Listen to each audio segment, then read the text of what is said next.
We've all heard the stories. George Washington, the boy who couldn't tell a lie. He chopped down a cherry tree, confessed to his father, became an American legend. But history, like memory, can be a slippery thing. It's time we separate the man from the myth. Young George, full of life and yes, prone to mischief, did have a run-in with a tree. It wasn't a cherry tree, mind you, and he didn't chop it down. The story goes that George was gifted a hatchet, a tool he wielded with the enthusiasm of any young boy. One unfortunate day, this enthusiasm got the better of him. He ended up carving into a prized tree, perhaps a sweet gum tree, on his father's property. Now, imagine young George faced with the evidence of his handiwork, the damaged bark, a testament to his exuberance. Did he try to hide it? Perhaps. But this wasn't a story about a lie. It was about a lesson learned, about taking responsibility for one's actions, a lesson that would shape the man who would lead a nation. George was like any other boy of his time, full of energy and curiosity. He loved exploring the woods, climbing trees, and discovering the world around him. He often played with his friends near the streams and fields of his family's estate. These experiences, though seemingly trivial, were shaping his character. Observing nature, understanding the importance of honesty and integrity, helping his father with chores, learning the value of hard work and dedication. He was also an avid reader, absorbing knowledge that would later guide him. Determination and resilience were qualities he developed early on. His family played a crucial role in instilling these values in him. His mother, Mary Ball Washington, was particularly influential. She taught him the importance of honesty, responsibility, and leadership. Reflecting on his actions, young George understood the weight of his responsibilities. This sense of purpose would stay with him throughout his life. As he grew older, these early lessons became the foundation of his character. They guided him as he led troops into battle, as he made decisions that would shape a nation, and ultimately, as he took on the role of the first President of the United States. George Washington's legacy is not just about the man who couldn't tell a lie. It's about the enduring influence of a leader who learned from his youthful mischief and used those lessons to impact an entire nation. His values of honesty, responsibility, and leadership remain timeless, inspiring future generations to strive for greatness, and reminding us all that even the greatest of leaders started as young boys with a penchant for mischief. George Washington's story lives on, a testament to the power of character and integrity.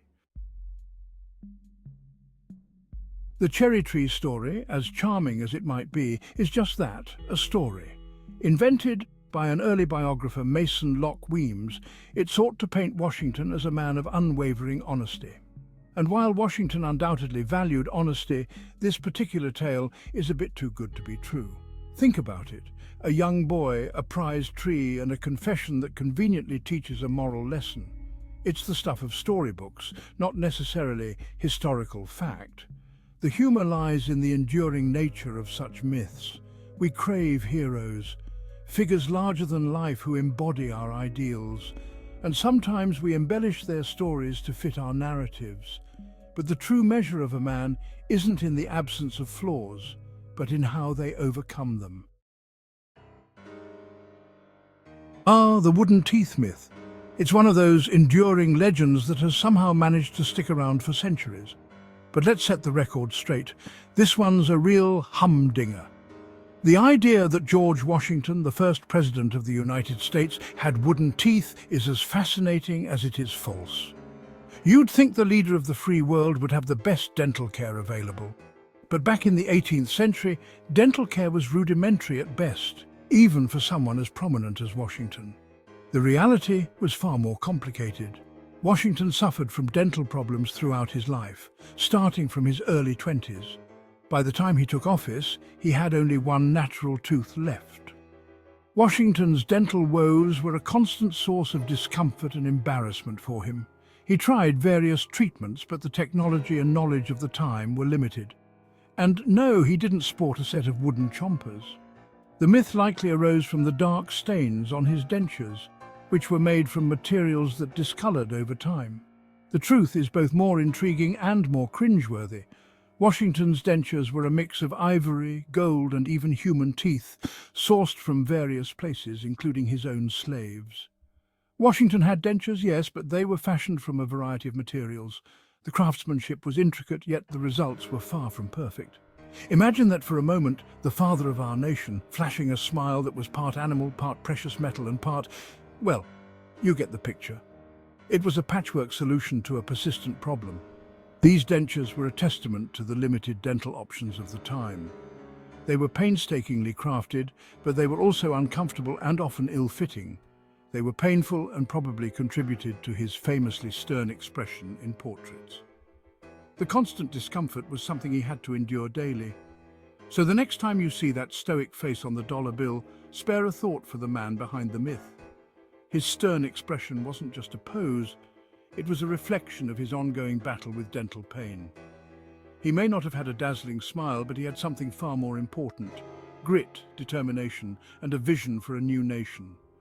Despite his dental struggles, Washington led with unwavering resolve, shaping the future of America. His legacy is not just in the battles he won or the policies he enacted, but also in his personal resilience. Washington's dental history is a small yet telling part of his larger story.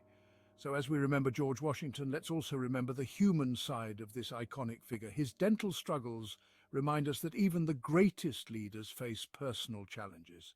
And it's that very human aspect that makes his achievements all the more remarkable.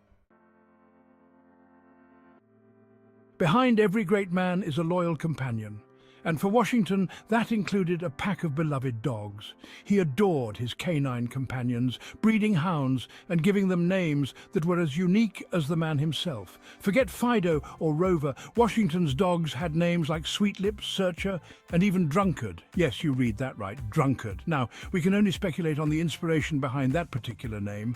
Perhaps it was a dog with a penchant for spilled ale or a wobbly gait. We may never know. But these quirky names offer a glimpse into Washington's lighter side, a man who wasn't afraid to poke fun at life, even if it was through his canine companions. After leading a nation, what's a founding father to do? For George Washington, the answer was simple. Make whiskey, that's right. The man who led the charge for independence also had a knack for distilling spirits. In his retirement, Washington established a whiskey distillery at Mount Vernon, which became one of the largest in the country. This venture wasn't just a hobby, it was a shrewd business decision. Whiskey was a valuable commodity, and Washington, ever the pragmatist, saw an opportunity to capitalize on its popularity. Of course, this being Washington, there was a bit of controversy involved. Remember the Whiskey Rebellion, that tax revolt against the federal government's whiskey tax? Well, it happened on Washington's watch. The irony wasn't lost on anyone. Here was the man who fought for liberty, now tasked with putting down a rebellion fueled by whiskey. It just goes to show, even founding fathers have to deal with their fair share of contradictions. Washington's Mount Vernon estate wasn't just a place of rest and relaxation. It was a bustling hub of activity. With numerous workers and slaves, the estate was a microcosm of the larger economic system of the time. The distillery itself was a significant operation, producing thousands of gallons of whiskey annually. Barrels of whiskey were transported far and wide, making Washington's brand well known. His business acumen was evident in how he managed the distillery, ensuring it was profitable and efficient. Letters and documents from the time reveal his keen interest in the distillery's operations and profitability.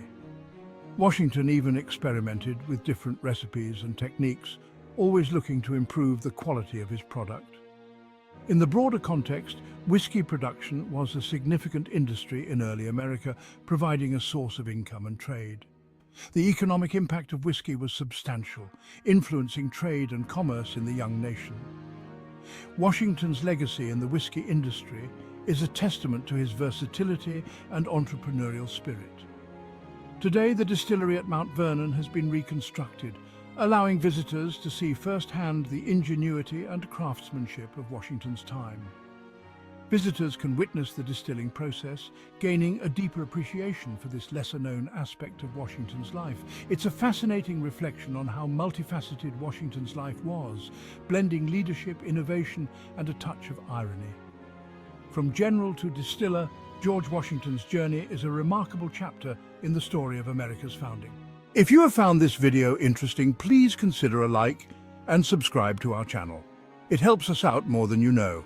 Until next time, God bless America.